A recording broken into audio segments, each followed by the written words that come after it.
Hello, my name is Sadie Waddington, and I'm the Communications and Outreach Director at Coastal Quest.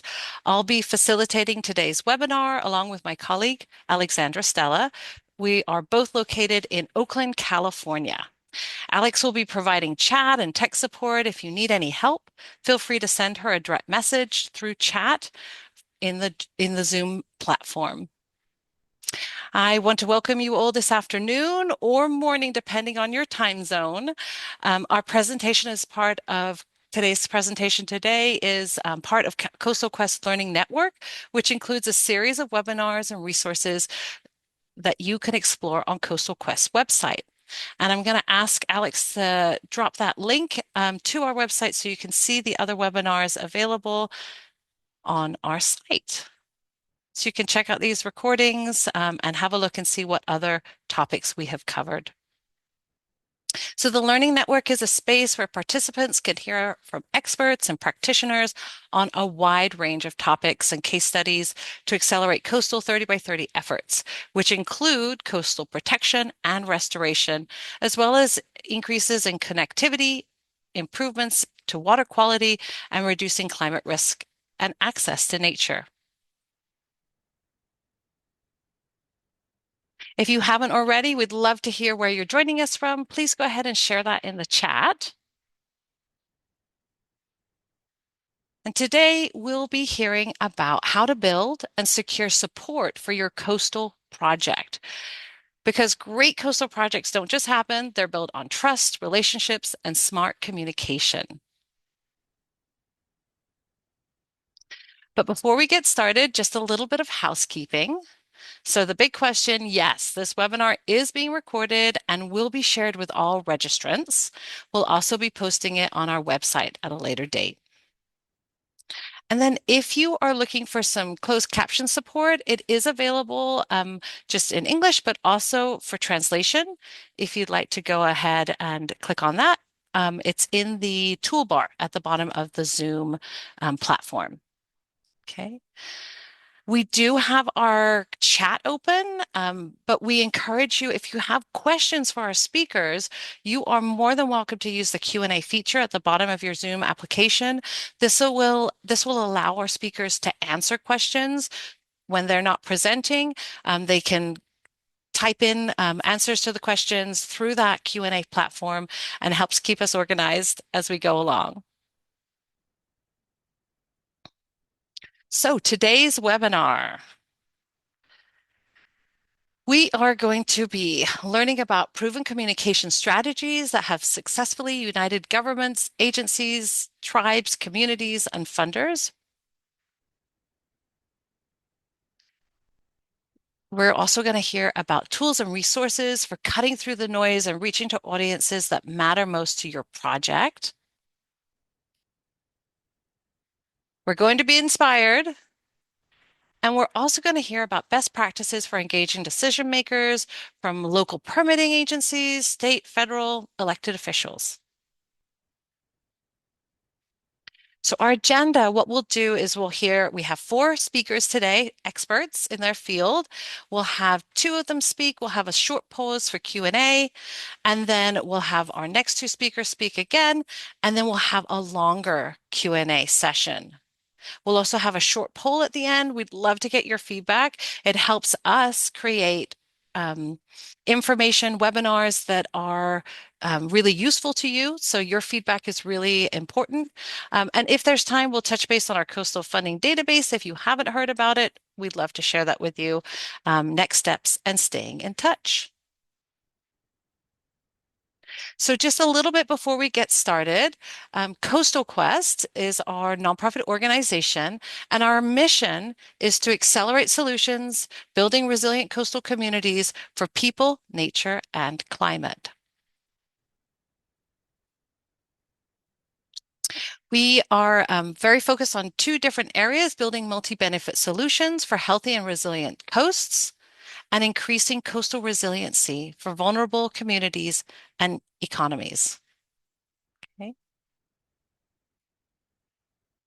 So on to today's webinar, how to build and secure support for your coastal project. Our first speaker today is Zachary Plopper, Senior Environmental Director at Surfrider Foundation. So, Zach is a Senior Environmental Director at Surfrider Foundation with nearly 20 years working in the United States, Latin America, and other regions in the world.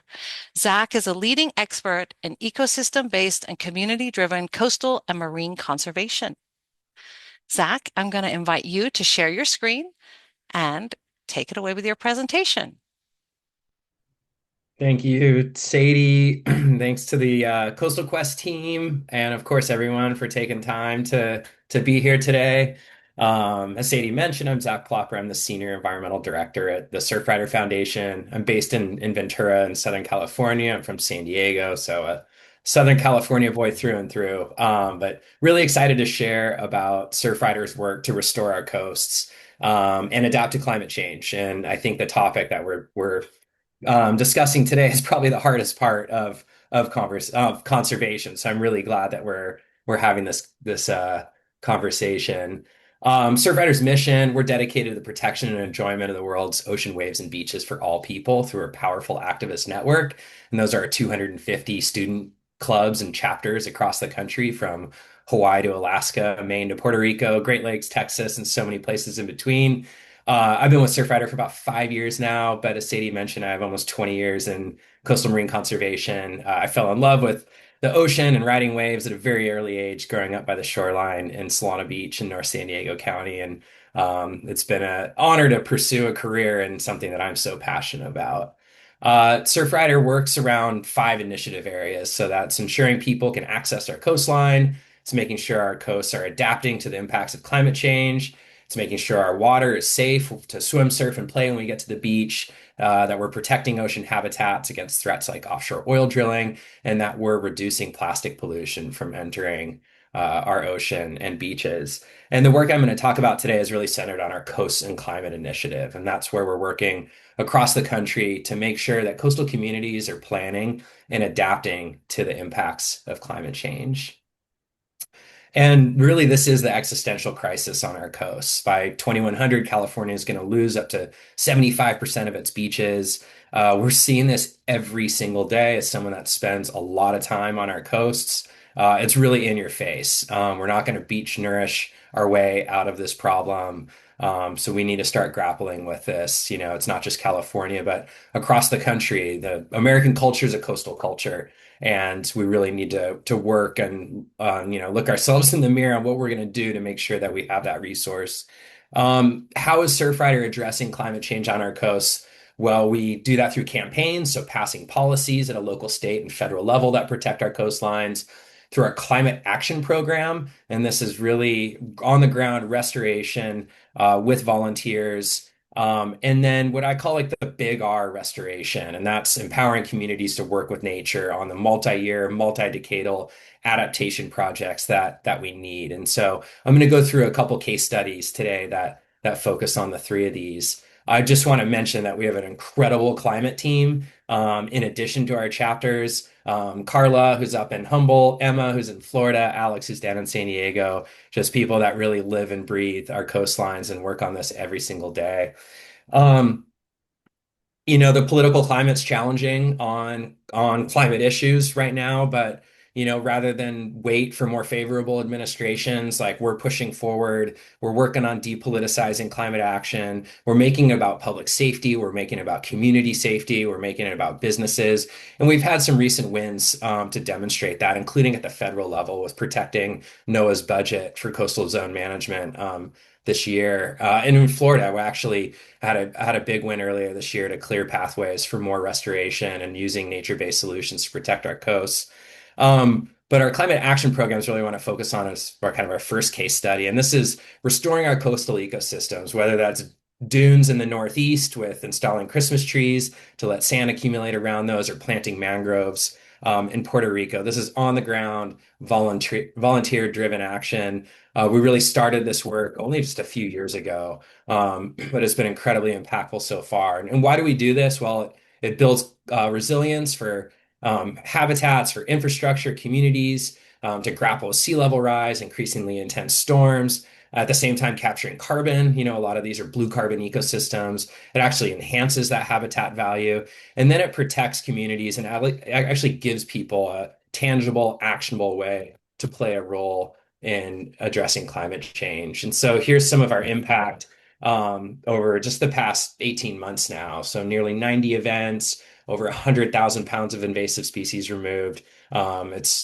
People are really excited to be engaged in something that's positive. There's so much doom and gloom. It's communal. This work really came out of a post-COVID era where people are looking to get out there, and it provides unique programming that people want to do something beyond beach cleanups, which is something that Surfrider obviously offers. And it's proven that natural and restored coastlines are more resilient than those without.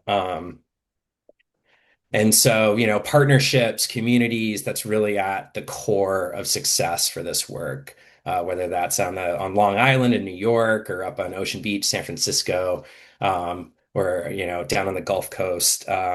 It's people love to be a part of something. Uh, Taking that, so that's kind of what I call the little R restoration, getting into the big R restoration. This is the coastal resilience work that takes, in this case, decades. Surfers Point, Ventura. This is right down the road from where I live. This is the work that requires constant advocacy, decades of leadership. We have a saying at Surfrider, constant pressure, endlessly applied. That's what it takes to get this done. And what we have now is a gold standard in coastal adaptation through nature-based solutions. A little background on this work. It all started in the 1960s when the city of Ventura thought it'd be a great idea to build a promenade in a parking lot right on the beach, despite local surfers and beach users saying, no, don't do that. That's a bad idea. And as expected, the whole set of infrastructure there began falling into the ocean in the 80s and 90s after a series of El Niños. The city applied for emergency permit for revetment, which they got, and then asked for a permanent permit, which was ultimately denied by the California Coastal Commission. The Coastal Commission basically said, no, no more revetment. You guys need to figure it out. And this was really a catalytic issue for the forming of Surfrider's Ventura chapter. We led the formation of a working group that involved a multitude of stakeholders. This is county, this is city, state, tribes, other coastal user groups. And we began forming, workshops and figuring out what that alternative, what is it going to be that's going to save this coastline. Ultimately, it got funded by the California Coastal Conservancy. Fast forward decades of planning into construction. The parking lot was broken up, removed off the beach, and replaced with dunes and a bike path. And now this is like I said, gold standard for this sort of work. Unfortunately, only about half the money was raised for that, so only half the project got built in 2011. I think the picture speaks for itself there. But just down below, the second half of the lot continued to fall into the ocean.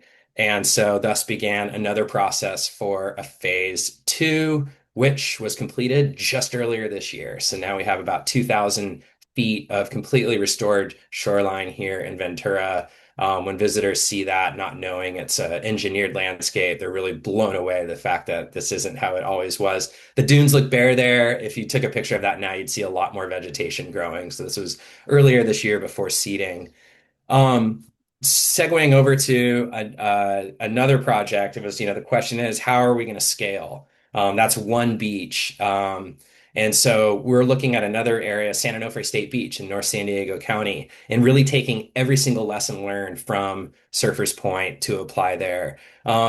Similar to Surfers Point, this is erosion issue. It's falling into the beach. This is a place that's important. Well, it's Navy land, leased by state beach, fifth most visited state beach in the state.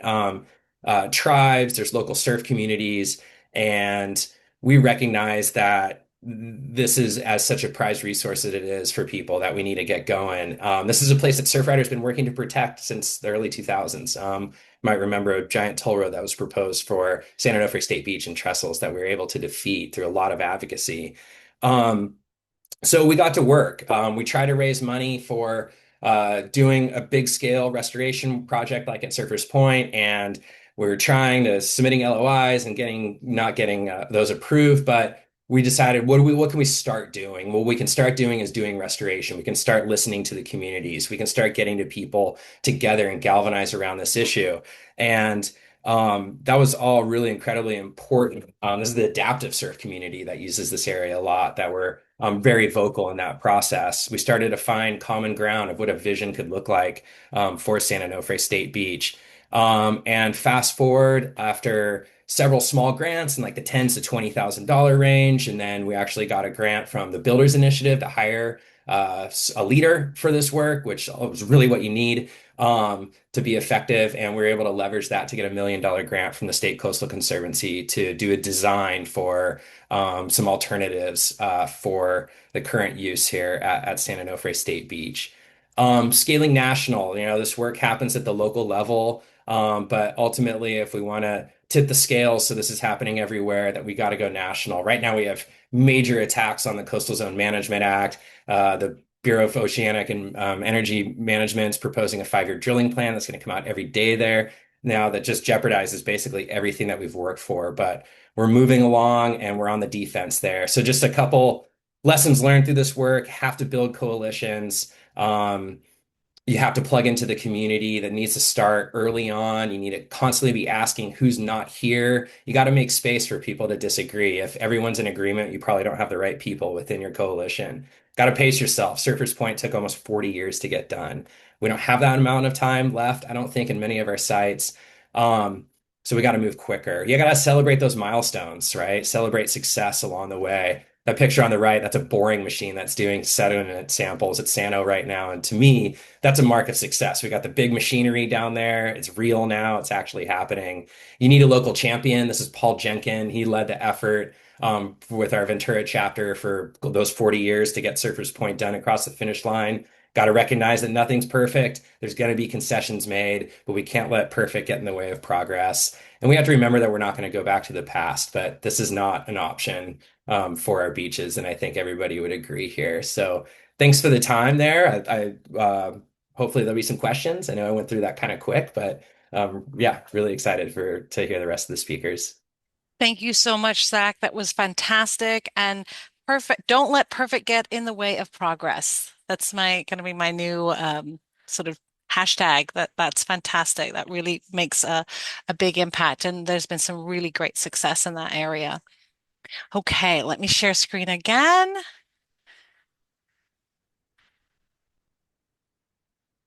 Great. And I'd like to introduce Tegan Hoffman, our executive director here at Coastal Quest. Tegan has over 25 years of experience in coastal and ocean conservation and resource management and is one of Coastal Quest's founding members and the executive director. Tegan has extensive know-how designing, developing, and launching projects, programs, and institutions for private foundations, public agencies, and nonprofit organizations. Tegan, go ahead and share screen. Over to you. Great. I think you need to give me permission though. There we go. Super. Well, thank you for including me in this panel. We don't always get included, but this is great to be part of this stellar panel. And I'm going to share a little bit about our approach at Coastal Quest and how we help communities move from climate risk to practical action, and then present a pretty detailed case study of a pilot project that we've been working on in partnership with state parks at a regional scale. And I'm going to focus on our outreach and education approach and building support to really accelerate solutions on the ground. And so, as we know, progress is really challenging. I think Zach kind of pointed this out, it takes decades, and we don't have decades. So the coast is complex. There's lots of jurisdictions and agencies and lots of different ways people use the coast. It's where everybody lives. In California, 68% of the population lives on the coast. And then you have land-sea connections, coastal ocean connections, and funding's fragmented, governments are stretched thin. And so our organization is really focusing on helping lift up what communities want to do and starting with their priorities and accelerating them, helping we don't come in with a predetermined agenda. We try to support communities in their defined needs and working with them and others to advance them and kind of align the players, secure the capital stack, and then we'll really roll up our sleeves using our coastal expertise every step of the way to drive results on the ground. So that's a little bit about our approach. And our work in California with California State Parks and this pilot is what I'm going to talk about today. And this started with California State Parks in the San Diego Coast District and helping them think through how to create a district scale approach to vulnerability assessments and adaptation planning with ultimately implementing solutions on the ground.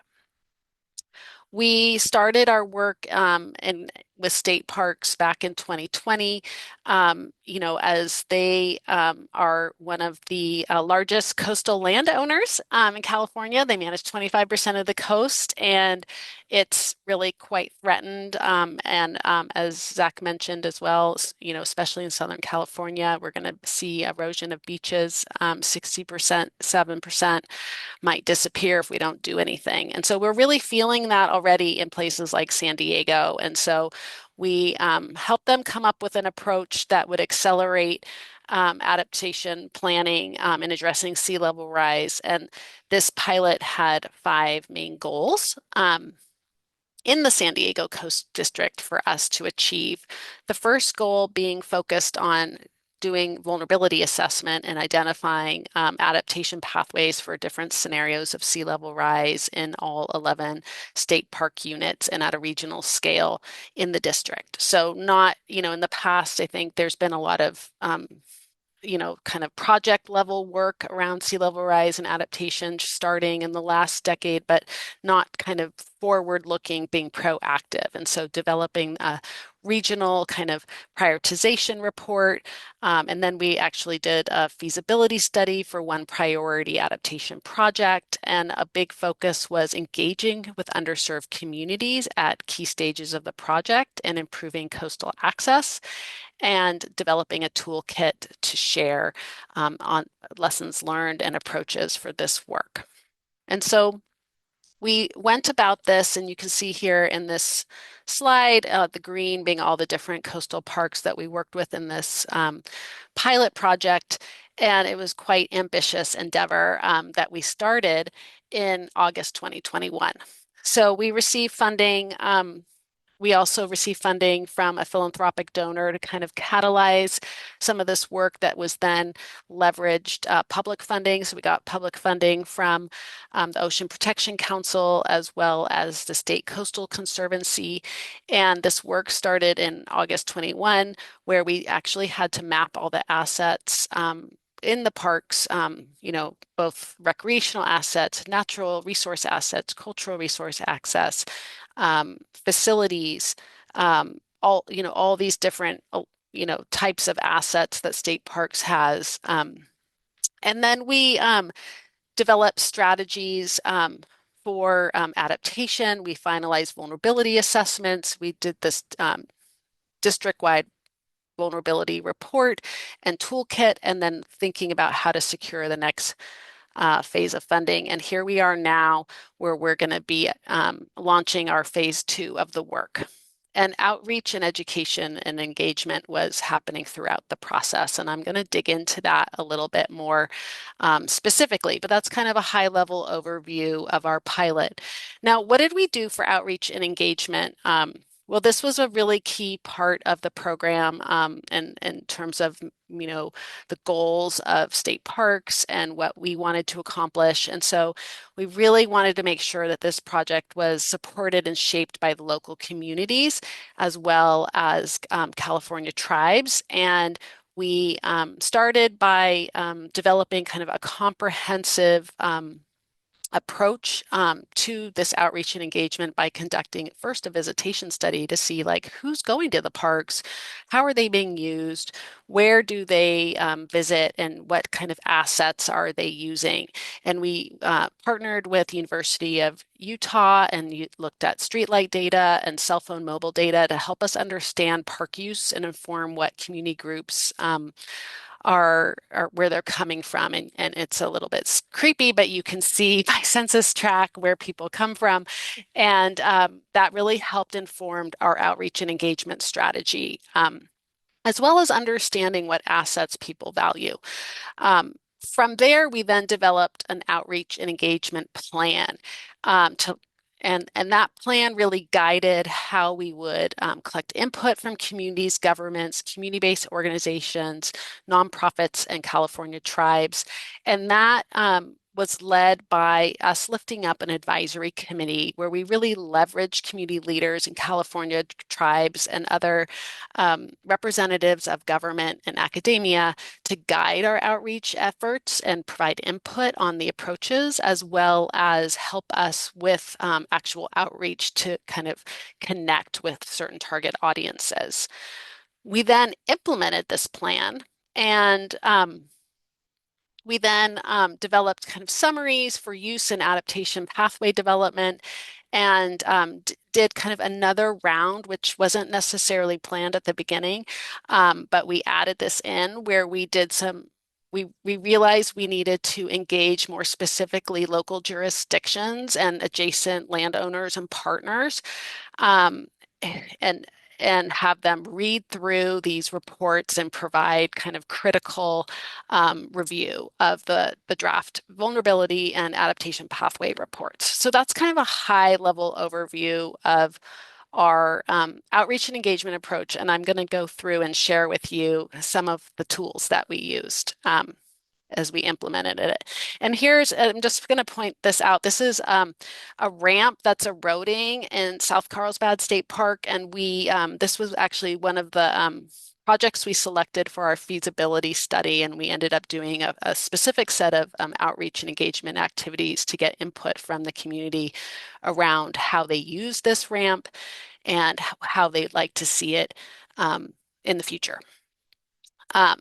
So back to our streetlight data and our visitation study, this and then working with our advisory committee, we ended up, this map kind of illustrates how we ended up really targeting some of the inland communities here. You can see these dots, and because a lot of the communities inland are visiting state parks, and so we wanted to figure out, well, how do we reach them? And be strategic about them. And we ended up partnering with YMCA San Diego and hosted pop-up events. We also, in our outreach and engagement kind of, planning and strategy, working both with the advisory committee and also looking at how people are using and engaging with the parks through our visitation study. We kind of determined what other places should we host pop-up events, and at what parks should we do that at. And so that was helping us think through the location of pop-ups to really successfully target as many people as we can. And that we also, in this process and planning for our outreach and engagement, we really realized that we needed to customize our language and keep it simple. So we had our customized materials for certain target audiences. Here, we worked with a tribal consultant, which led some consultations with 2 different tribes, and we had special materials that we developed for the tribes as well, to really engage and get their input on what they value and where their cultural resources are that need to be protected from climate change. All of our materials were bilingual. We had Spanish and English material. So this is just an example of one of the posters that we made for one of the pop-ups that people interacted with.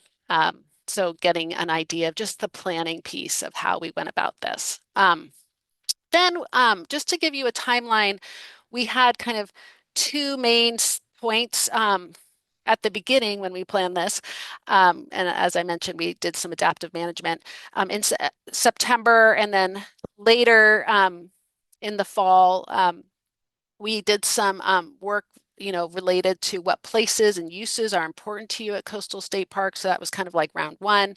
And then what do you think of the potential adaptation strategies? Do you want to have a nature-based solution or kind of a gray kind of seawall solution? Like what resonates with you and are you comfortable with? So that was our timeline. We were really focused on, in our first round, recognizing that rising seas will affect how visitors use and access state beaches in the county. We really wanted to hear from as many members of the public and stakeholders, as well as California tribes as we could. And so for this first round, we focused on this high-level feedback, helping with kind of educating people about the features of state parks, as well as what climate change is and what some of the challenges are, and wanting to understand what they care about and how they use the park and what's most important to them. And so that was really the main focus in understanding, the uses, how they, you know, are they swimming? Are they picnicking? Are they? There's a lot of viewing in parking lots, people sitting and doing viewing, and so just what are the things that need to be adapted? And so, as I mentioned, we had a number of pop-ups, and we partnered with YMCA San Diego for many of them, and we hosted 8 pop-ups. As well as having some of those pop-ups at state beaches, including South Carlsbad, Silver Strand, Torrey Pines, and Balboa Park next to the History Museum. And again, all these materials were in Spanish and in English. We also set up a platform for an online interactive mapping that allowed people to place comments and talk about how they're using their state parks and putting kind of, it's called social pinpoint, just points on the map and seeing how people engage. So that was round one. Round two, similar approach where we had a mix of pop-ups and social media, to promote events, as well as emails and listservs and flyers. But we also did the pop-ups and the online approach with our social pinpoint tool. And this round really focused now on gathering high-level feedback on the range of potential actions that state parks could take in the future to protect coastal state parks. And this, really we had this online platform as well as the in-person events, and this was some of the ways in which you could link to, the online tool that we prepared. Again, it was in Spanish and English, both online and in person, where we were getting feedback. This is an example of the online version, where we had a questionnaire and then an interactive map. It was pretty effective in terms of how people engaged. And then we used this material to, and it was provided input into how to prioritize some of the adaptation solutions and what sites were the most important to focus on for adaptation solutions and kind of the next step of project level planning. And so here's an example of the type of feedback we're getting with dots and poster boards at some of the sites. And this is how people were engaging with the social pinpoint mapping. We then added what I call round 2.5 for the social, for the outreach and engagement, where we wanted to and needed to engage with a group of more technical experts reviewing each of the park unit reports and the regional report, and hearing their feedback on those efforts. And these reports are all online now. So I don't know, Alex, if you can share the link, but if anyone's interested in seeing the visitation study, seeing the park unit level report or the regional report, it's all available online. And then our third round focused on developing solutions for that ramp I mentioned at the beginning and really drilling into that and getting input on like, how are you using it? Is it important to have some sort of access to this location? How would a staircase work? It's a very vulnerable place with coastal bluffs. And so simultaneously, we were getting input from the public and the use, but also talking with Coastal Commission about what is viable under the circumstances and what would be feasible. And so we did a number of designs, and that in this kind of outreach event, we presented some of those designs and people were providing input in a survey. So that's, kind of wraps up how we were engaging with the public and the community and key stakeholders in the process. And then I also just wanted to highlight, how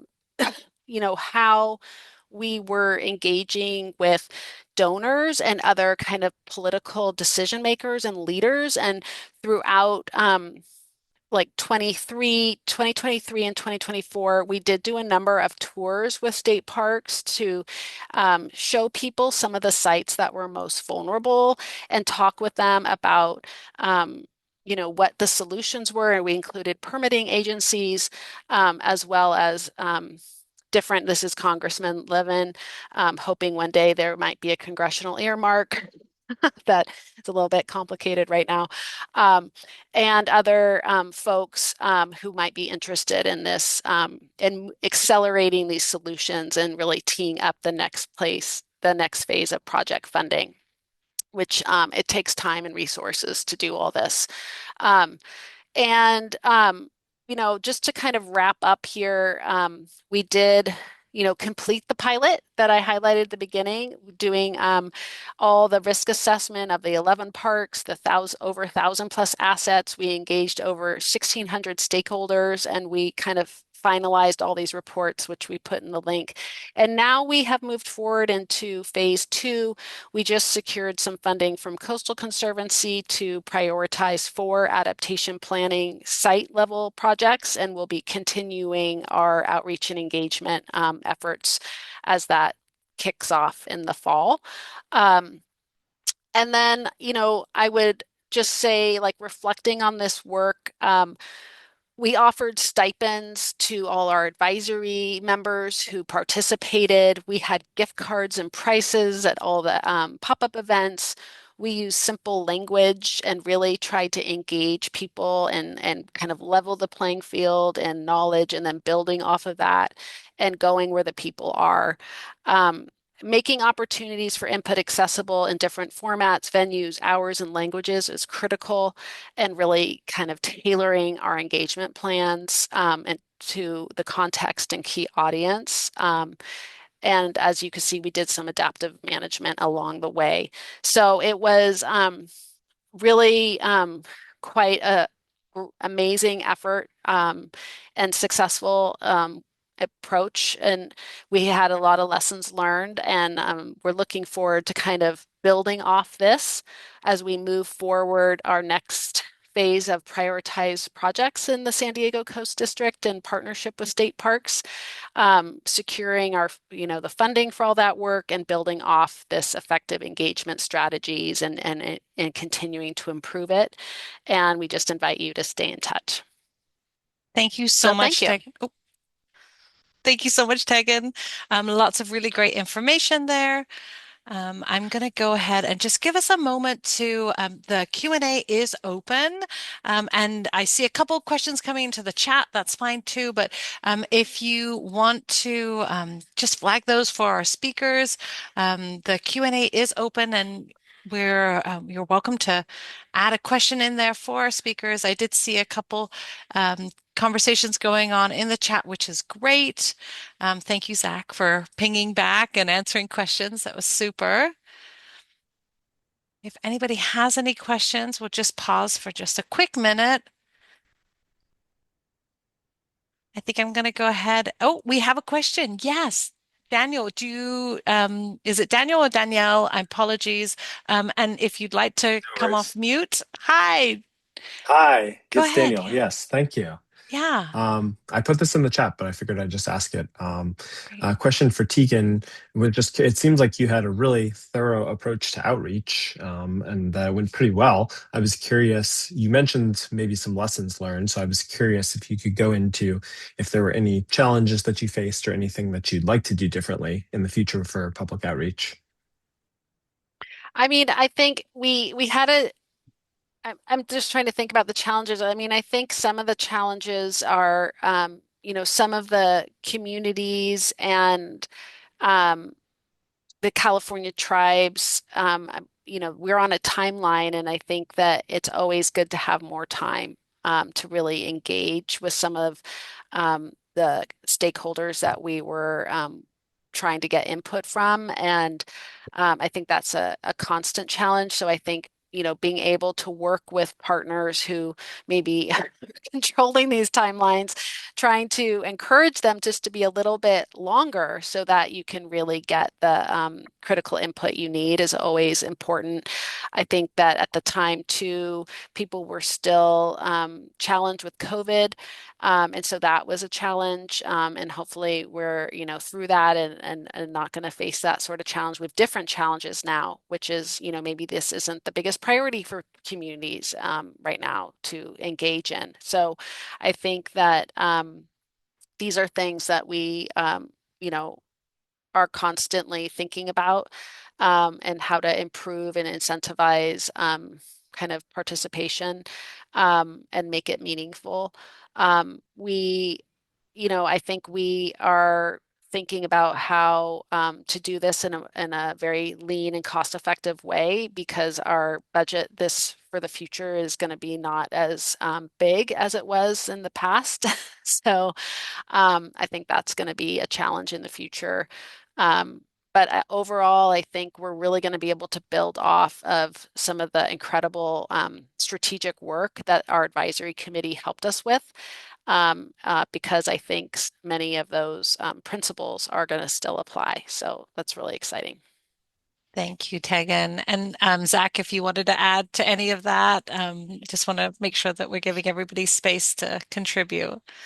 I agree with everything Tegan said, and in the context of time, that's where relationships are really important. That's, spending that, always be cultivating those relationships. And she mentioned tribes, and that's critical to come in as a first introduction during a tight grant period. You're not going to get very far in building trust and so that one thing I've definitely learned is always looking on how to cultivate relationships, even if you don't have a project at hand yet, it's going to come in really handy later on. Thank you so much. And Natalie, I see your hand up. Do you have a question you'd like to share? Yeah, my question was also for Tegan. I um, wondered if you had any challenges engaging with mostly Spanish-speaking communities, and if so, how did you mitigate that? I mean, so we were really fortunate that we had a team working on this that was completely bilingual. So the language, like that wasn't a barrier, in terms of our communication at the pop-up events and the materials. We had, so I think we really made a big effort to engage with communities. Um, that were Spanish speaking and by partnering with the YMCA San Diego, I think that was, really helped us be effective. And we had Gotcha. partners who were on our advisory committee who worked in communities that we were targeting, and they were emailing families and all their listservs. And so by having this advisory committee, each of those members had a specific set of requirements that they did. And we provided them some resources and funding for their time and effort, and they helped us promote and increase in attendance and participation. So Great. that was a Gotcha. really great way for us. That's very helpful. And I have a second question if time allows. That's all right. Um, yes, if Natalie, would you mind popping it into the Q&A? I'd love to introduce our next two Sure. speakers, and then at the end we can circle back and have you ask that. Is that all right? Great. Okay, I'd like to introduce our next speaker. I'm going to go ahead and share screen. Here we go. Great. So Casey Skinner is joining us from the San Francisco Bay program, from the from Audubon, California, and is the San Francisco Bay program director. There, she has a BA in poetry and a master's in natural resources from Oregon State University. And in her current role, she is overseeing tidal marsh and wetland restoration projects throughout the Bay Area. All right, over to you. Go ahead and share your screen, Casey.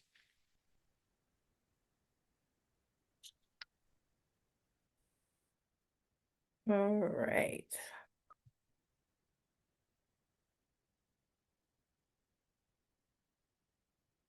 All right. Does that look all right? Yes, it looks great. All righty. Let me just get set up here.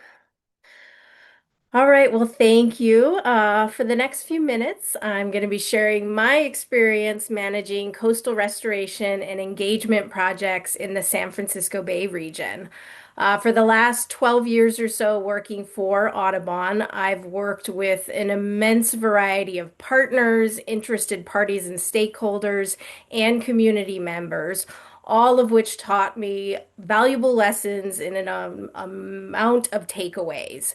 I've made mistakes, I've had successes, and I'm excited to share these with you today.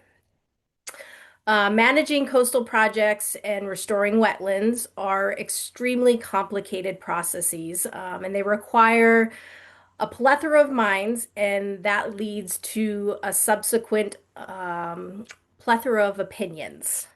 As a current project manager of a 1,500-acre wetland project in the Bay Area, my role has been to convene partners and experts, interested parties, and community members that are bringing in expertise in hydrology, plant life, sediment, highway construction, transportation, and permitting.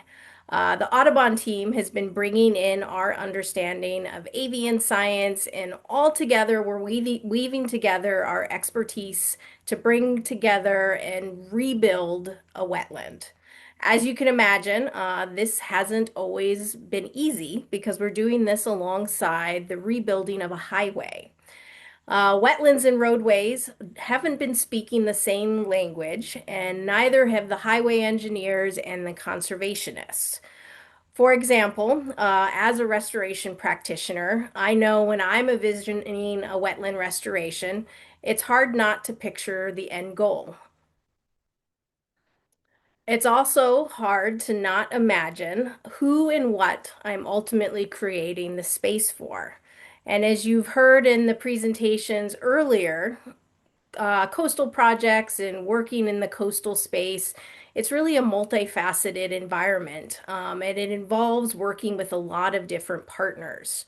And while the work with Audubon, we're really focused on protecting spaces for birds and the places they need today and tomorrow, we do realize that we can't do this in a vacuum. And so we know that cross-sector collaboration on coastal projects requires bringing in new perspectives and viewpoints, which is what I believe the restoration community needs. That being said, this type of collaboration brings its challenges. And so while my goal may be centered around shorebirds, someone else's goal may be entirely different. In truth, ecological restoration, it's expensive. It's a scientific process that often takes place behind closed doors. It's messy, it's confusing, it's frustrating, and sometimes it's really not as pretty as we'd like. And it's really not much like the two pictures I just showed you. It's more like the ones on the screen. This is an image of a project I'm currently working on, and it's being restored in partnership with a conservation organization and a transportation agency. And as you can see, it's not super picturesque, but it tells the story of two very different partners, a conservation organization and a transportation agency. Infrastructure money is funding this restoration project, and it's a minimization effort as part of a highway widening project. And it's a really nuanced way of approaching restoration. And my role has been to convene the biological and engineering experts and coordinate the conversations between these two very different entities. And as you can imagine, whether you're an expert in interpreting a bathymetry chart or an ornithologist using a bird guide, the way you communicate matters. The same is true of interested parties or community members that want to be a part of the decision-making process on your coastal projects. Describing your vision in a vivid way isn't always as successful as you like. Translation errors are inevitable. I've worked in the conservation space for over 20 years, and I've been with Audubon for 12 of those. And with every project I've worked on, I'm still learning a new part of my language. In the conservation field, we really live in a world of acronyms and agencies and environmental processes that are the norm for us. But it's easy to forget that not everyone experiences or translates our shared language. For example, I've stared at these two maps on the left for years now, and I know exactly where the image on the right fits into that landscape. And I know this probably isn't true for most of you on this Zoom call today. As a concrete example of what I'm talking about when it comes to translation errors between partners and interested parties, when a restoration practitioner thinks about creating a transition ramp in a restoration or in a wetland restoration, they imagine building this beautiful, gently sloped habitat that provides safe refuge for an endangered animal such as the salt marsh harvest mouse. In the transportation and highway industry, a transition ramp means a very different concept. I learned that without intentional, frequent, and consistently assuming the best intentions from all sectors and partners, it's easy for your collaboration to grind to an absolute halt. This is a real example from the project I was talking about earlier.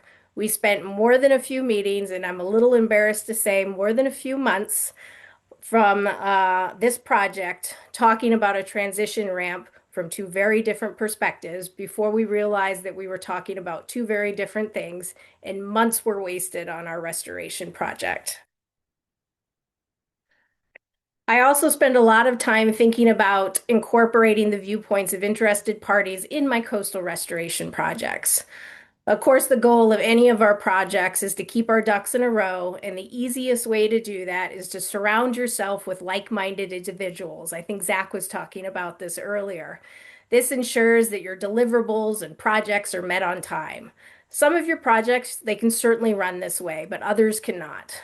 The projects I mentioned earlier has so many interested parties, but they all have a variety of viewpoints. It's really impossible for us to all fly in the same direction for more than a moment. For example, one of the unique features of the project I'm working on is the marriage of our permits. The highway and the restoration permits are being submitted at the same time by a single entity, and that entity is Caltrans, and that is not an environmental organization. That means all the interested parties need to coordinate the viewpoints, and we need to be extremely careful to ensure every detail has been scrutinized from the concrete berms to the marsh mounds. Thinking back to those transition ramps, you can imagine how a translation error could be detrimental here.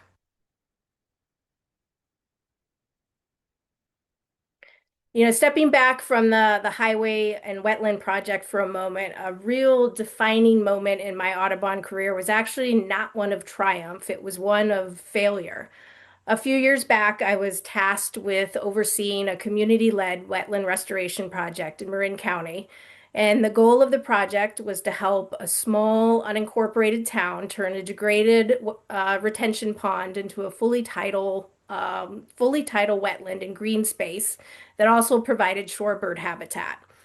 We facilitated several community listening sessions. We went to community festivals to solicit feedback on the wetland design. We went door to door, did surveys, and we brought in over $1 million in grant funding. And we had a final design in hand, only to learn that the community leader didn't approve it because it had mud flats that she didn't like. She later compared the smell of the mudflats to that of a sewage treatment plant, and the entire project, nearly 3 years worth of work and collaboration, died. The wetland was never built. Throughout the process, I'd heard from some of the community members and the leader that they disliked the mudflats, but I was sure by the end of the project, I would convince them that they were important to birds and it would be a wonderful addition to their community. But in the end, I didn't, and the wetland was never built. The community was always watching, and in the end, the project failed, and it was never built because I didn't listen carefully enough to their concerns. Coastal and restoration work can certainly be on the landscape level, just like the restoration project along the highway, but I believe it also needs to be down in the very details of the pickleweed. Thinking broadly is important, tracking and aligning the work with your organization's missions and values. However, the very details matter too, and that's where the people come in, the communities. Working alongside your partners and experts and the communities necessitates trust, building those relationships, and intentional communications. I've certainly learned it's okay to make those mistakes, and it's even better when you're able to help others learn from them. One of the best lessons I've learned and been imparted upon is it's only a mistake if you do it again. So as I begin to wrap up today, a few of the takeaways I've learned for successful cross-sector collaboration is to build your collaboratives that really do include those bipolar perspectives from high marsh all the way to those highways. Make sure you define your nomenclature very early on so that you don't assume it's not understood by everyone among the group. Be the bridge between confusion and clarity. And then remember to get down into that pickleweed. And that's all for me. Thanks, Sadie. Back to you. Thank you so much. And I'm jotting notes down here that shared language is just so important and so critical, setting those ground rules and really understanding and communicating in the same words and same languages, like a glossary of information. Great. Thank you so much. So our next speaker, just share screen.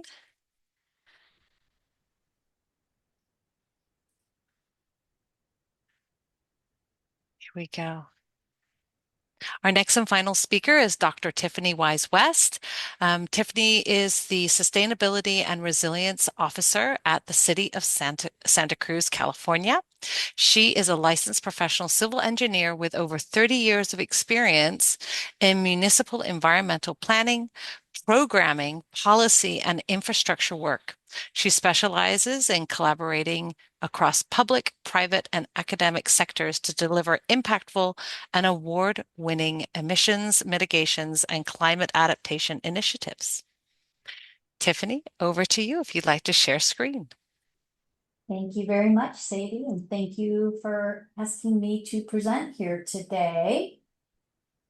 I'm going to be sharing some of our engagement methods that we've utilized here at the City of Santa Cruz, and really kind of echoing some of the best practices and the lessons that some of the prior speakers have mentioned as well. So just for context, the City of Santa Cruz is in Northern California, just about 70 miles south of San Francisco. We are a town of 62,000 people. We're nestled between the mountains and the ocean. And so sea level rise and coastal hazards are a big concern for us. As you can see on the screen, we've mapped different projections for sea level rise as well as erosion and coastal storm flooding that we utilize in some of our engagement. I'm not going to read all of this over, but you can see that over the last 8 years, we have really ramped up our planning, our analyses and studies, and our infrastructure work in terms of coastal planning and policy development. And throughout all of these projects, we really have been experimenting and iterating on kind of that traditional engagement model and trying different things and seeing what works. So iteration, I think, is really important, not just in the coastal planning itself, but in the engagement. So something that really caused us to shift some of our engagement and put more resources in terms of capacity and funding towards engagement. Excuse me, were please don't forget your phone. were some events that happened in early 23, all the way actually through January of this year. We had some bomb cyclone events, and that resulted in about $30 million in damage along a 2.5 mile coastline. This is our iconic West Cliff Drive, and you can see some of the wave action that was happening while we were actually trying to repair some of the coastline. And you can see some of this damage on the left-hand side. And then just last year, we had 150 feet of our wharf, which is in the upper right-hand corner, come off while we were doing resiliency improvements. And in the lower right-hand corner, in just January of this year, we had a major slide event on West Cliff Drive near Getchell's Cove. So this type of episodic events really has created a new imperative or new impetus, I should say, for collaborating with our community and engaging with our community in coastal planning, both episodic and slow going sea level rise and erosion. As a result of those bomb cyclone damages, we started doing some pop-ups in garages in neighborhoods. This was, we were already kind of out of COVID, and we were going to people to talk to them about how we were going to recover from these coastal events that happened. At that time, we also developed an internal coordination team on coastal projects and coastal planning that we did not have before. During this time, a really important piece that we have found we have had to emphasize to our community is really the anatomy of a project, and that projects take time to develop, to fund, to permit, and to implement and monitor. And this was really important, particularly in the recovery phase when people were really wanting things to happen very quickly, which we did do very quickly. But that a typical planning of a project and getting to a project to shovel ready does take some time. And so this is something we go back to often to remind folks that this work takes time and funding. And getting to that experimentation with communication tools, one of our kind of signature pieces, as you can see on the left-hand side, is the use of virtual reality through our partner, Virtual Planet Technologies.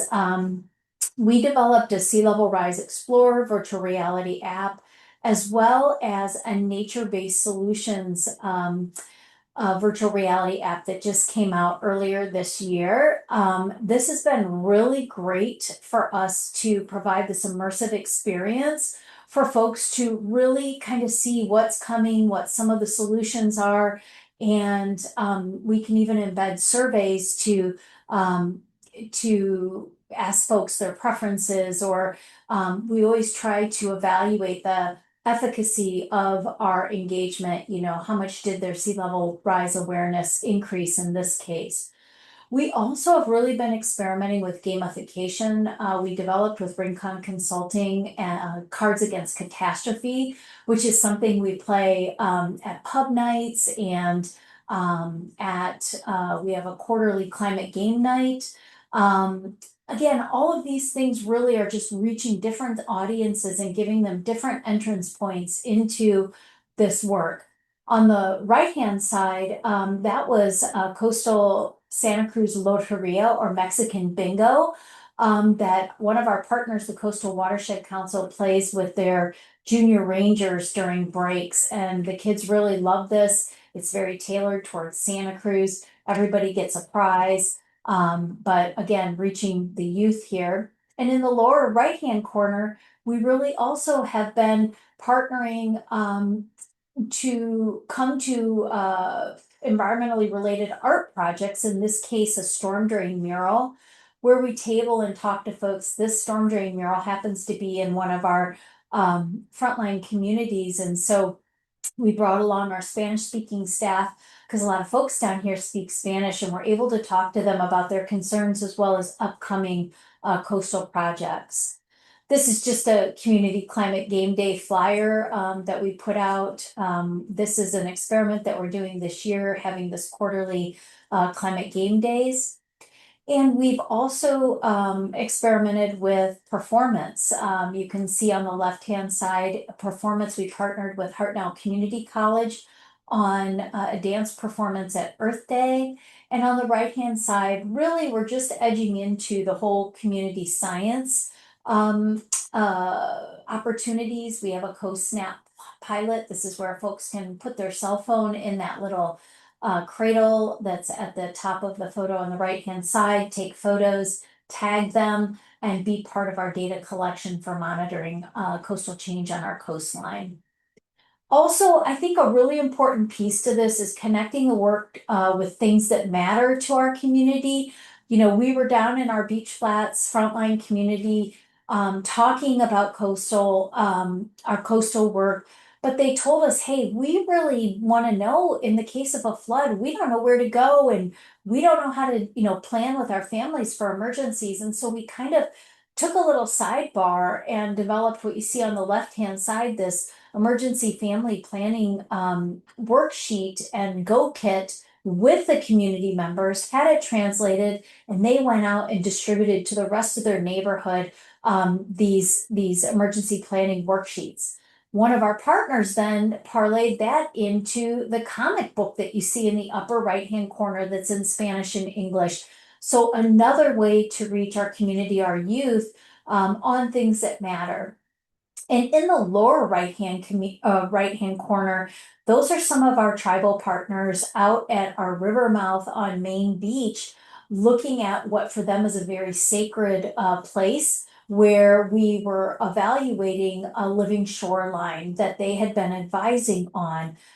We do partner quite a bit with tribes as compensated advisors on our planning projects. And in fact, we have a proposal into our Ocean Protection Council to expand that partnership to develop stewardship plans for 3 coastal restoration sites and to bring some cultural workshops to our community members on food gathering and preparation, as well as jewelry makings, where folks would be foraging the jewelry components from our beaches, and then tying that to how sea level rise will impact these cultural experiences and ways that our tribal partners express themselves.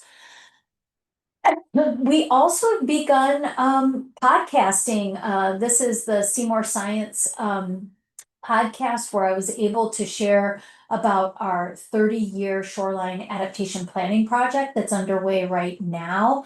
I am very grateful that our partners at the Seymour Marine Discovery Center have a really great social media reach and lots of followers in their newsletter. So that's enabled us to really provide some education to our community to make sure that they're informed when they're participating.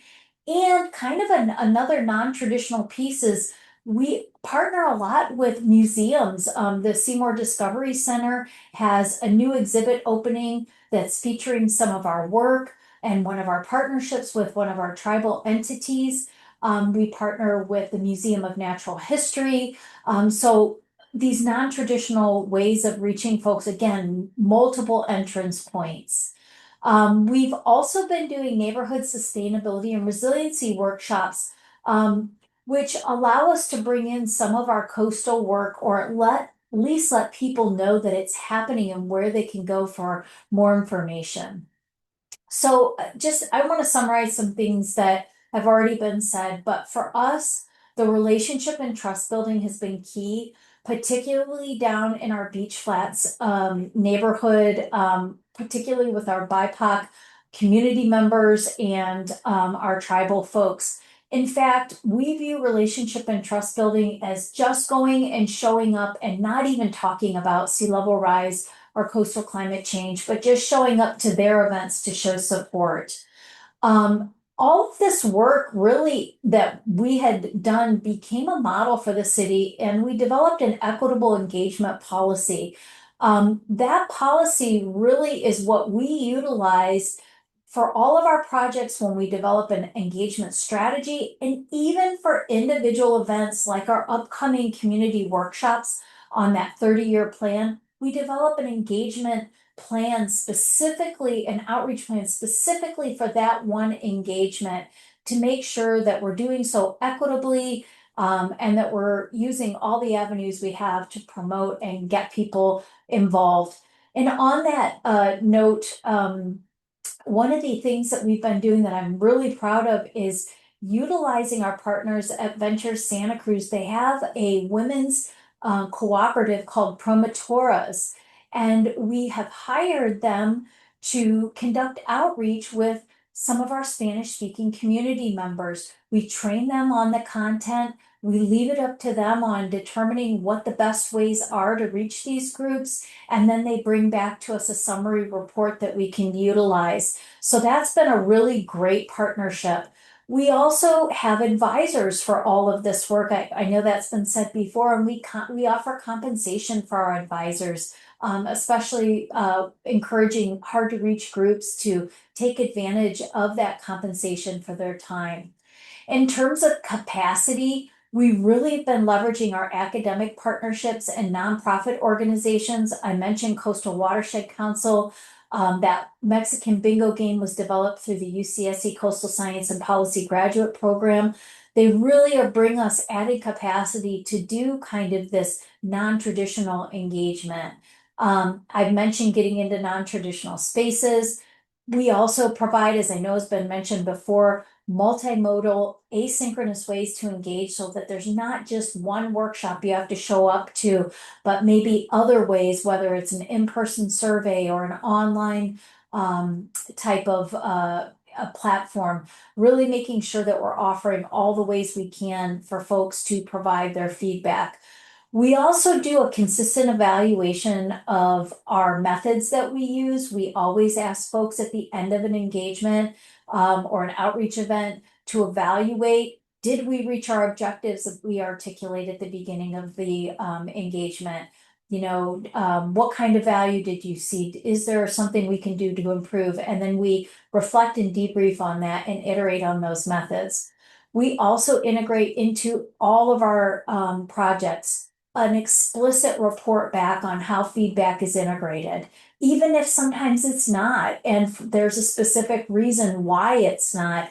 We say it so folks know that their time was valuable, it was well spent. And lastly, we do use public opinion polling to verify what we learned through our outreach to make sure that it was really solid and that we did do a good job with that engagement and outreach. And of course, this all does take time and money, and we've really learned through our grant funding how to write in, you know, all of the ways that we can implement these best practices. And one thing that I think Tegan also said is one of the things that I've really learned is that when we're going to our community, things need to be clear and simple. We provide glossaries sometimes.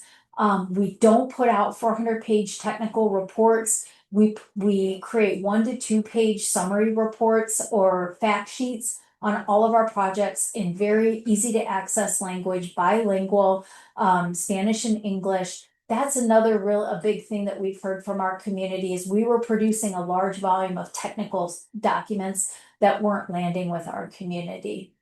Lastly, I just want to acknowledge we collaborate on so many scales with so many groups, some of which I've seen are on this webinar right now. This isn't even a complete list, but these are the folks we are very regularly working with, whether they're advisors, working with us to reach hard to reach communities, providing science to us. That collaboration is just so important for us to get the work done that we get done. So thank you so much. Thank you so much, Tiffany. That was excellent. Appreciate your time. And a special thank you to all of our speakers, Zach, Tegan, Casey, and Tiffany, who have agreed to stay on a little bit longer for some more facilitated questions. So I'm going to go ahead and share screen here. So the Q&A is open. I'm going to ask a few questions myself. I see there are a couple questions popping in for our speakers as well, but feel free to add to that list as we go along. So the first question, which kind of speaks to the one that's come into our chat as well, our Q&A, how do you balance your finite resources and capacity when conducting engagement? There's only there's limits to the bucket, there's limits to the resources. How do you go about setting expectations so that the objectives and outcomes are clear? So I'm actually going to stop sharing screen so we can see everybody's faces. And we have you all spotlighted. Who would like to go first? Who would like to share about that capacity side of things? I mean, I can start and Thank you, Tegan. say that I think to manage expectations, I mean, I think, you know, we talked about timelines. A lot of us are on these timelines because of our grants. And I think if we can communicate like in advance kind of the purpose and pathway for outreach and engagement up front and then be strategic about inexpensive ways to engage people effectively. So there's certain, I mean, you could do a Google form and get like answers to a couple questions, and you can partner with people to help with outreach. And I think partnership is really key to you know, have effective pop-up events or other events. I mean, California State Parks is an amazing partner to support the work that we did and with them and we supported them and it was just awesome. And you know, being able to and YMCA and all the advisory bodies, I mean, it wasn't like we were paying them, you know, the amount of funding that we paid the consultant to do all this work. So when you know, if you can do some of this in-house and with partners, you can actually be really streamlined if you're like, you know, okay, we're going to do our 3 points of contact. We're, you know, we're going to do it on these questions and these questions and the, you know, and really simple and clear. I think that can really, and listening to people, to Casey's point, you know, and then you're going to bring people along.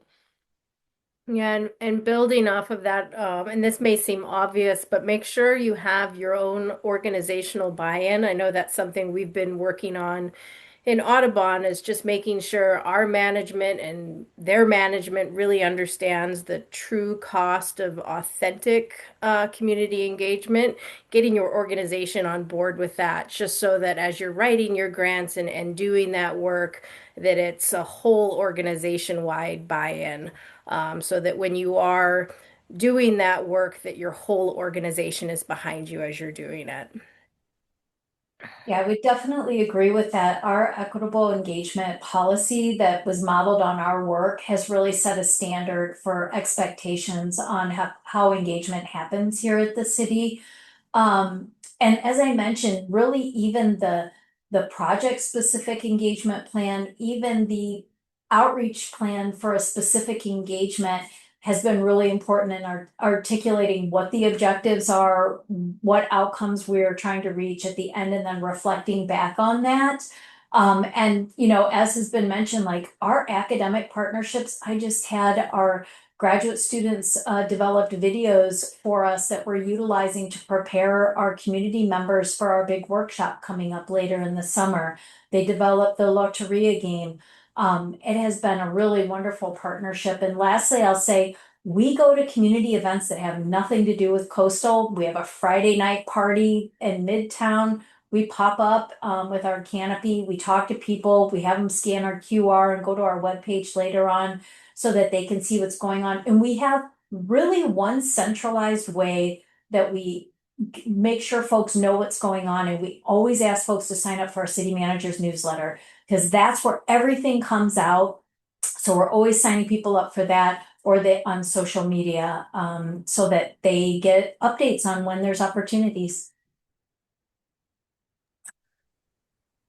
I could just add, in terms of capacity, I think when you're getting started on these projects, of knowing what you actually have the capacity to accomplish, and then as soon as you can have the resources, invest in that capacity. That's what that on the ground leadership goes a long way. And then kind of echoing what's been said before is those coalitions are so important, because then you can actually pool resources, even if that's just social capital that you're able to pool together, or different coalitions or participants there that have a broader outreach to different audiences beyond your own reach, and then setting those incremental milestones so there's actually something to celebrate, and hopefully build more resources and support around that to then level up and do even more. That's great. That sort of continuous building and encouragement as it goes along. And that opens sometimes up more resources as well, so you can build your capacity. Another question, what strategic outreach and engagement steps should you consider along your path to securing funding and permits? So those are the two, we say funding and permits because those are the two pieces that come up so often. And what are the things I know, Zach, I'd love for you to kick us off with this, because we've talked about, like, what does that journey look like from submitting that initial LOI that may or may not be accepted to going all the way to that million plus shovel in the ground funding? Yeah, for us, it was a matter of just keep trying, learn from failure, adapt your proposals or LOIs, continuously tweaking and adapting. Sometimes it requires starting small. So, like you mentioned, a $10,000 grant to start some just volunteer-driven restoration work, using that to build a coalition, to build stakeholder support, to show presence, to build those relationships with the resource agencies that are in charge there. And then, I keep saying this, but leveraging that success, leveraging that momentum, rather than waiting, oftentimes, oh shoot, we didn't get that proposal, that approval, or it's going to take a year till we know if we're going to get this funding. Instead of just sitting there and doing nothing, just start doing stuff. That's what Tegan and I, a long time ago, started the Blue Carbon Collaborative when I was at Wild Coast. This was post, or COVID era. Nobody was doing anything. Nobody was getting anything done. So like, what can we do? Oh, let's start getting stakeholders together. Let's start talking about this. Let's start building a community here. And then we can leverage that when we actually can get out into the field. So, and then I think with permitting, I think it's really important to inform and engage the permitting authority along the way. Uh, a lot of these agencies just really get yelled at all the time. So coming and thanking them and sharing positive news and sharing stories of success and building that relationship and showing that you're there and you're on the ground and you're committed, I think goes a really long way and helping to streamline that process down the line. Yeah, and I literally just went through this. We had a $3 million state LOI rejected, and so we took that $3 million ask and brought it to a private donor, and she also said no, but she said, I'll give you 2 years worth of funding, if you can give me a 1 year scope of work. So we all got together and put together a 1 year scope of work, and so we had to whittle $3 million down to $250,000. And that took, bringing the team together and holding a 2 day retreat and, whittling it down even further. And so, very much to what Zach just said, taking it from 3 million down to 250,000 to 1 year's worth of work to, a work plan for 1 year to a vision, and starting small and then hopefully building it back up and going back to that individual funder and then eventually going back to that state funder after we've done a year's worth of work. And maybe they'll say yes next time. So starting big, going back to the small, and then going back big again. And those kinds of exercises are worthwhile. That helps you scope a partnership, solidify or scope your project, solidify partnerships, hone your concept. Like even unsuccessful grant efforts, I think are really valuable in that way. And, I think that the ongoing relationship building so that you're ready for the funding opportunity. So you're not trying to have brand new partnerships. And same thing with the resource agencies and the regulators. Make sure they're involved in the pre-concept stage when you're doing a feasibility study or whatnot, so you know what's possible, what's permittable, so that as you get into a project, that it's not a big surprise. We try to develop a permitting pathway documents very early on, so we have a good understanding of what that cost and timeline might look like as well. So Yeah. just some other things. Yeah, I'd just add, I think you guys covered the funding stuff really well. I would just add for the permitting piece, I think, building off what Tiffany said, when you're doing your feasibility and design alternatives, that is the key place to be bringing in all of the different permitting agencies to get input on those different designs and what is really viable. We learned a lot in the state parks project with that ramp and what we could and could not do because of it being sensitive habitat and a bluff. And the fact that in theory they want it just to kind of erode naturally and not do much more to that. But I think there was some ways we could continue to provide access, especially because there was like almost a kilometer to the next access ramp to the beach. So it was an important way to prevent further damage with kind of people illegally going down certain bluffs and trails that don't exist to the beach. So, but having those conversations and education is really critical with the agencies and getting their buy-in. And then in terms of the funding, I mean, we all know with the public funding, it's like the big funding. And this philanthropic funding is catalytic. It helps you kind of fill in the gaps, especially with outreach and engagement and the cultivation. And you need that some flexible funding because like you can't buy food, for a meeting with public funds. So the fact, Casey, that you've built this relationship with a donor who maybe is going to get invested in this project. So one day you get the public funds, you might have match and they're going to be really excited about that. So I think thinking about all those pieces is really important. Thank you all. That was great. We just have a few more minutes. So I have one more question, and we want to make sure that we're gathering audience questions. If you have them, please go ahead and type them into the Q&A. If we don't get to them during this session, we'll share them with our speakers who will be able to give you responses. But one of the things that really kind of drove the impact home was Tiffany's one of your final slides that was just absolutely covered in partners. And it really just shows what is needed. So one of our questions here, what are some of the ways to seek alignment amongst a diverse group of stakeholders? These are all the individuals who are engaged. And what are some of the tools and recommendations based on your experiences? So I don't know, Tiffany, if you want to kick us off. Sure, I will. I will first of all say we will never have consensus here in Santa Cruz. That just is a fact that I was very idealistic earlier in my career, thinking we could, but we won't. With that said, within individual outreach events or engagements, we do use tools to come to consensus or alignment, whether that's specifically in small breakout groups. Where do we agree? Where do we disagree? Okay, let's focus on disagreement. In our Spanish speaking community, one time we brought paddles. One side was red, one side was green. And next time we came without them, they go, where are the paddles? We love the paddles. Red is no, green is yes, red is bad, green is good. So just have found like different ways to find, where there is consensus. And we do use community agreements and encourage folks take space, make space. We use a talking circle sometimes to, that kind of a process to ensure that everyone's heard. So those are some tools we use. Thank you. Anyone want to add to that? I mean, I think that data and information can really level the playing field and, it can kind of reduce the emotion and kind of get people to think about what the issues are and not react kind of emotionally, although that is often kind of the point of where people are coming from often.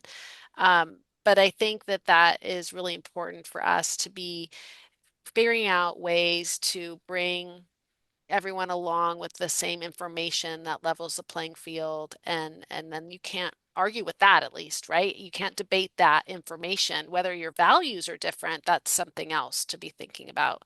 But it's really important for us. And so thankful that we live in California, where there's a lot of investment in data and information science and all this work. That's great. Thank you so much. I just want to pause really quickly and have Alexandra launch our poll before everybody departs. So we do have a quick poll with some questions we wanted to capture from our audience. Those of you who have stayed on, thank you so much. And then I want to do a quick thank you to our speakers. We have a slide here. So thank you so much for your expertise, for sharing your knowledge with all of our practitioners. And if there are a few more questions in the Q&A that people want to stay on for, I know, Natalie, we didn't get back to your second question. Please feel free to add those into the Q&A. And we'll just let that poll run. Oh, I'm so glad. I see lots of people learned something new today. That's fantastic. And currently many people, well, not so many people working currently on implementing coastal programs. So hopefully some of these expertise or experts have shared information that will help you get those started. Great. Have we got everybody? Let's get it. We'll let the poll run a little bit longer.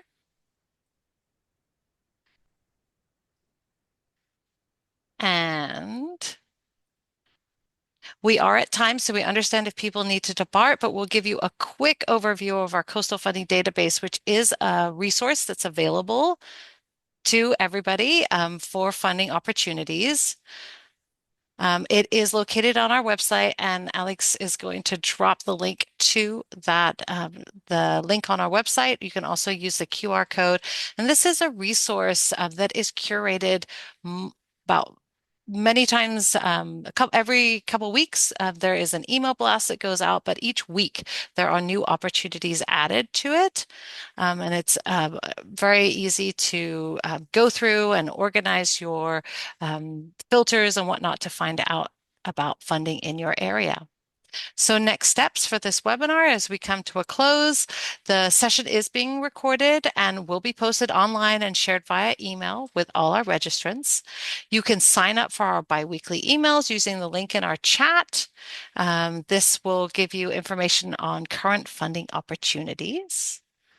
And we'd love to hear if you have additional questions. Stephanie, I see your question in the Q&A, and another one which is actually directed around Marin City to you, Casey. If you have a moment to respond, that would be great. We love to follow up and get those questions answered for you. And be on the lookout for future webinars and resources. We have some updates on our SWQPA tool. This is our water quality tool. There'll be a tutorial coming up in a few weeks, which is a resource that is being expanded throughout all of California, covering, giving you information on outputs around the California coast. And last but not least, please stay in touch. You can reach us on social media. We're on Instagram and LinkedIn. And you can also get us at the Coastal Nature-Based Solutions, NBS, at coastalquest.org.